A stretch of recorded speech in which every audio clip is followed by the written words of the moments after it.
Без никаква причина и без посебен повод, на 53-та седница на Советот на општина Кочани, во дискусиите на дел од советниците беа вовлечени и медиумите и новинарите. Веројатно, понесени од моќта на советничката говорница, си земаа за право јавно да им кажуваат што и како тие треба да работат, или пак на кој начин да известуваат од седниците.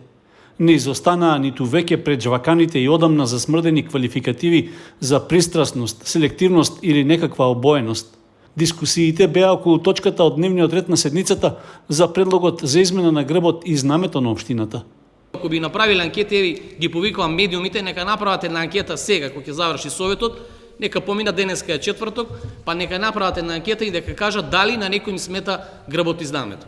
И наместо да се концентрираат на темата за која се дискутира, можноста беше искористена да се исплукаат и дисквалификуваат новинарите кои беа присутни на седницата. Ги повикувате новинарите, јас искрено се сомневам во новинарите, докажано и селективно ги објавуваат и пренесуваат седниците, не па мислењето на граѓаните надвор. Значи, не може да биде реално ниту прашањето кое што ќе им го постават на граѓаните, бидејќи нормално дека, бидејќи, ќе повторам, не се оправдано граѓаните се сомневаат во нивната независно информирање, не можеме да очекуваме дека целосно ќе го пренесат одговорот од граѓаните кој што ќе биде даден. Без да бидат повикани или да им биде одобрено, новинарите немаат право ниту можност да дискутираат одговорницата на Советот. Советничката ја злоупотреби таквата предност за да искаже сопствени, наводно докажани ставови за кои никој нити ги видел, нити ги слушнал доказите. И наместо да се извини за ваквите дисквалификации, таа продолжи во ист стил и покрај предупредувањето од председателот на Советот. Вака сега. Не реков партиски, партиско новинарство. Реков оправдан сомнеш во независни и објективни новинари во општина Кочани.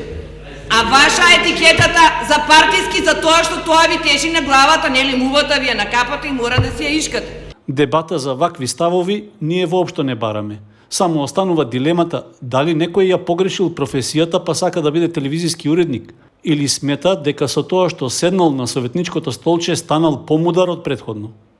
За каква непрофесионалност се зборува овде, ако Канал 8 целосно ги снима и пренесува седниците на Советот, без за тоа да добие ниту денар на доместок, или просто кажано, работи за џабе. За разлика од пред 3,5 и повеќе години, кога тогашната локална власт беше во љубов само со одделни медиуми, па годишно од буџетската сметка им префарлуваше по 15.000 евра, а веројатно и повеќе.